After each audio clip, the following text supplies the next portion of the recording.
Breaking news. Engineering counselling ఆలస్యం విషయంలో CM Revanth Reddy అధికారుల తీరుపై మండిపడ్డారు. విద్యాశాఖ పనితీరుపై సమీక్ష నిర్వహించిన ఆయన అధికారులలో సమన్వయ లోపం వల్లే కౌన్సిలింగ్ లో జాప్యం జరుగుతుందన్నారు.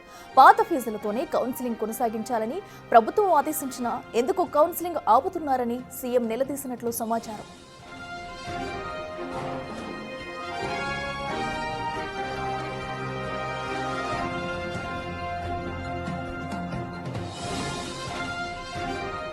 సీఎం ఆదేశాల ప్రకారం ఉన్నత విద్యా మండలి కౌన్సిలింగ్ చేపడతామని చెప్పినా సాంకేతిక ఉన్నత విద్యా అధికారులు అడ్డుపడటం వివాదానికి కారణమైంది.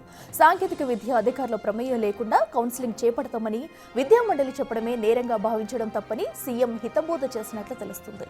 ఫీజుల నిర్ధారణపై ప్రభుత్వం కమిటీ వేయాలనుకోవడం వల్ల కూడా ఆలస్యం జరిగిందన్న అధికారుల వాదనను సీఎం ఏకీభవించలేదు. అధికారులంతా ఒకసారి కూర్చుని వ్యక్తిగత అంశాలుంటే చర్చించుకోవాలని సూచించినట్లు సమాచారం.